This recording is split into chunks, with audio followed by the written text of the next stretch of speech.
Good morning students. आज का जो हमारा टॉपिक रहने वाला है वो है इवेपोरेशन।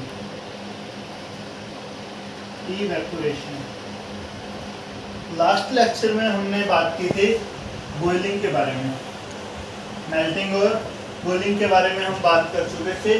तो जो बॉइलिंग और इवेपोरेशंस में दोनों में आपको कुछ डिफरेंसेस का पता होना चाहिए और दोनों क्या होता है वो हम देखते हैं। इवेपोरेशन क्या होता है और बॉइलिंग क्या होती है। बॉइलिंग में भी क्या होता है, किसका कन्वर्जन होता है, लिक्विड पार्टिकल्स है वो किस में चेंज होते हैं, गैसेस पार्टिकल में।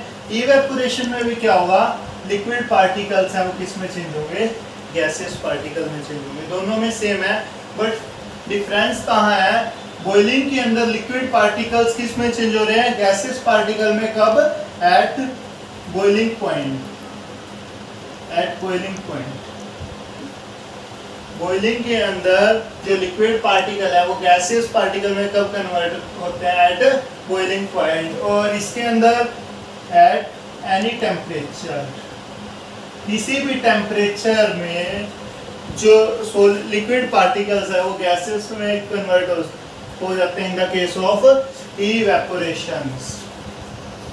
इवेपोरेशंस के अंदर क्या है, लिक्विड पार्टिकल जो गैसेस में कन्वर्ट हो रहे हैं वो किसी भी टेम्परेचर के, आपके रूम टेम्परेचर के अंदर भी कन्वर्ट हो सकते हैं। दूसरी बात, जो बॉइलिंग प्रोसेस है ना, बॉइलिंग क्या है, it is the bulk phenomena. ये कैसा है, बल्क फिनोमिना। और जो इवेपोरेशन है वो कैसा है, सरफेस फिनोमिना। सरफेस फिनोमिना का क्या मतलब है, इवेपोरेशंस के अंदर क्या है, सिर्फ सरफेस के पार्टिकल ही, जैसे आप हीट कर रहे हैं और ये वाटर पार्टिकल्स हैं, लिक्विड पार्टिकल्स हैं, तो इवेपोरेशंस के अंदर क्या होंगे, सिर्फ सरफेस के जो ये पार्टिकल्स हैं ये गैसेस पार्टिकल्स में कन्वर्ट होंगे। लेकिन in the case of boiling क्या होता है, कोई भी पार्टिकल्स है, कोई भी पार्टिकल है वो किस में कन्वर्ट हो सकता है, गैस मॉलिक्यूल में कन्वर्ट हो सकता है। और इवेपोरेशन में कौन से पार्टिकल कन्वर्ट होते हैं, सरफेस की। इसी वजह से सरफेस फेनोमेना कहते हैं और इसको बल्क फेनोमेना, क्योंकि कोई भी पार्टिकल्स है वो चेंज हो सकता है पूरी की पूरी उसमें प्रोसेस में। तो अब ये जो सरफेस फेनोमेना है तो इसका क्या प्रोसीजर है, इवेपोरेशन के अंदर क्या है, लिक्विड पार्टिकल को किस में कन्वर्ट होना है, गैसेस पार्टिकल में कन्वर्ट होना है। गैसेस पार्टिकल में कन्वर्ट होने के लिए क्या चाहिए, हीट की रिक्वायरमेंट चाहिए इसको। तो ये जो पार्टिकल्स हैं लिक्विड के, ये हीट कहाँ से लेंगे, सराउंडिंग से हीट लेंगे। उस हीट का, उस एनर्जी का यूज करके वो क्या करते हैं, जो इनके साथ वाले पार्टिकल्स के साथ फोर्स ऑफ अट्रैक्शन है उसको क्या कर देते हैं, ये ब्रेक कर देते हैं। फोर्स ऑफ अट्रैक्शन को उस हीट का यूज करके क्या कर देते हैं, ब्रेक कर देते हैं और क्या हो जाते हैं, ये इवेपोरेट हो जाते हैं, गैसेस पार्टिकल में कन्वर्ट हो जाते हैं। क्लियर है।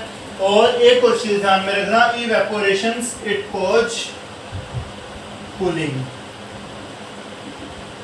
इवेपोरेशन जहां पे होगा वहां पे आपको क्या देखने को मिलेगी, कूलिंग। तो अब हम बात कर रहे हैं कौन कौन से ऐसे फैक्टर हैं जो रेट ऑफ इवेपोरेशन को इफेक्ट करते हैं। Factor that affect the rate of evaporation, या फिर स्पीड ऑफ इवेपोरेशन को कौन कौन से फैक्टर हैं जो अफेक्ट करते हैं। तो कौन कौन से फैक्टर अफेक्ट करते हैं, फर्स्ट वन है टेम्परेचर, सेकंड वन है surface area, third one is the wind speed and the last one is the humidity.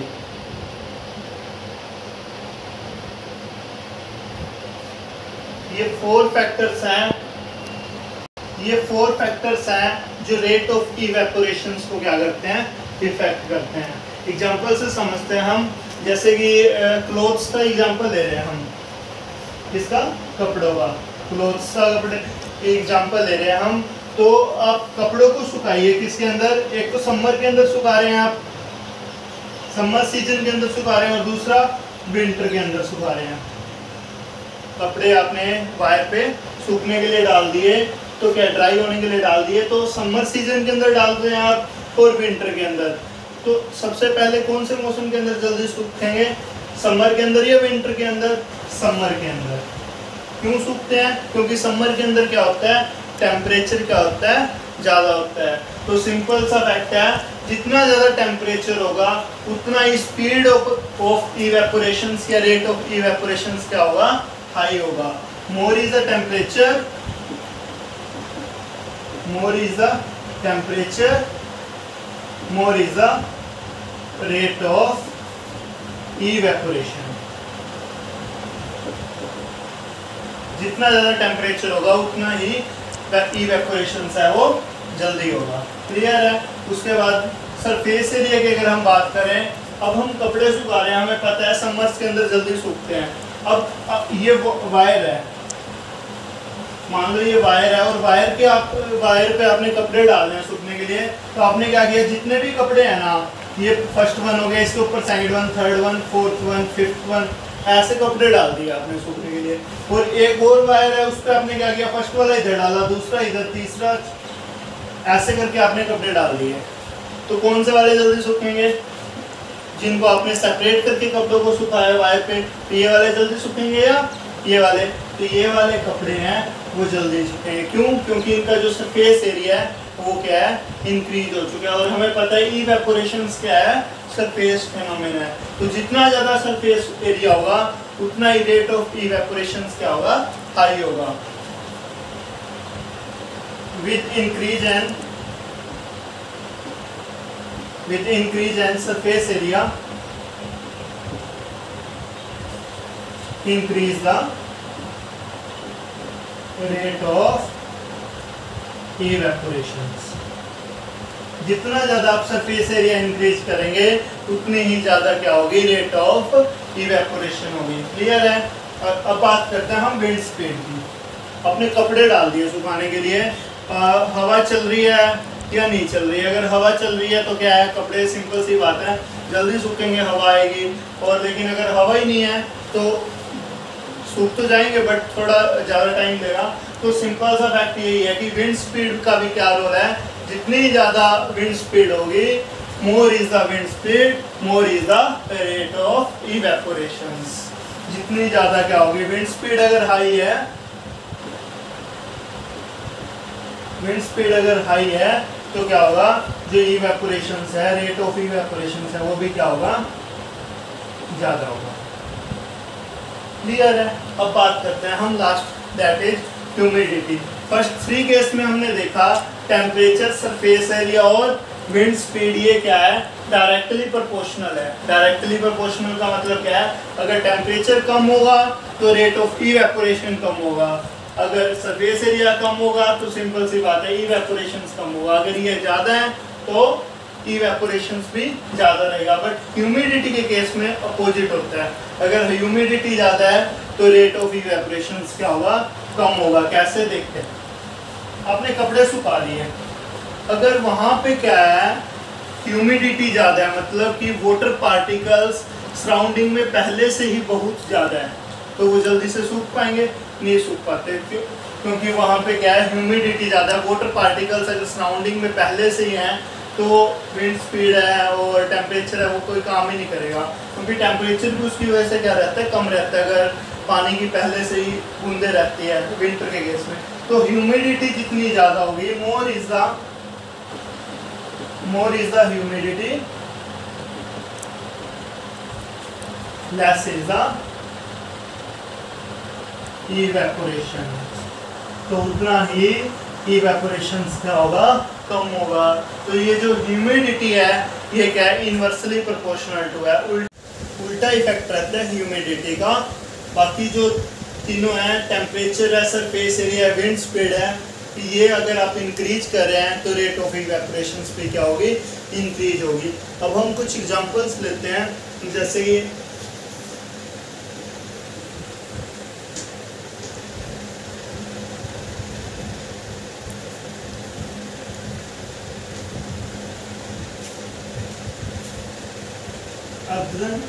earthen pot cooling।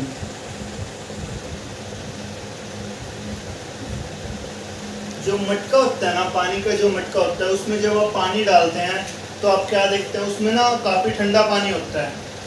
क्यों होता है? जो मटका होता है ना, उस पर क्या होता है, बिल्कुल छोटे छोटे माइक्रोस्कोपिक क्या होते हैं, पोर्स होते हैं। क्या होते हैं? पोर्स होते हैं। और ये पोर्स क्या करते हैं, वाटर को क्या कर देते हैं, एब्जॉर्ब करते हैं। वाटर को एब्जॉर्ब करते हैं और उसको क्या कर देते हैं, इवेपोरेट कर देते हैं। और इवेपोरेशन की वजह से क्या होती है, कूलिंग होती है। मतलब कि ये अंदर की हीट लेके ना उसको क्या कर रहे हैं, हीट का यूज करके क्या हो रहे हैं, इवेपोरेट हो रहे हैं, जिसकी वजह से जो अंदर का जो वाटर है वो क्या हो जाता है, कूल हो जाता है। हमने अभी भी पढ़ा है इवेपोरेशन कोज कूलिंग। और एक और केस है, हम ना समर सीजन के अंदर आपने देखा होगा या कॉटन्स के ज़्यादा कपड़े यूज करते हैं। कॉटन्स के कपड़े ज़्यादा यूज करते हैं। क्यों? बिल्कुल सेम रीजन है। कॉटन्स के कपड़ों के अंदर भी क्या होते हैं, छोटे छोटे क्या होते हैं, पोर्स होते हैं। क्या होते हैं? पोर्स होते हैं, जिसकी वजह से क्या है, वो स्वेट को क्या कर लेते हैं, एब्जॉर्ब कर लेते हैं। स्वेट को एब्जॉर्ब करके उसको क्या कर देते हैं, इवेपोरेट कर देते हैं, जिसकी वजह से हमें क्या है, हमारी बॉडी के अंदर थोड़ी सी हमें किसकी वो होती है, कूलिंग सी महसूस होती है। इसी वजह से हम क्या है, समर्स के अंदर कॉटन्स के कपड़े पहनना ज़्यादा पसंद करते हैं। और अर्दनन कोट है जो आपका, वो कूल क्यों रहता है, उसमें पानी है वो ठंडा क्यों रहता है, आपको पता होना चाहिए। इवेपोरेशन के बारे में ये नेक्स्ट लेक्चर में हम बात करेंगे, बायोलॉजी का चैप्टर स्टार्ट करेंगे, दैट इज टिश्यू।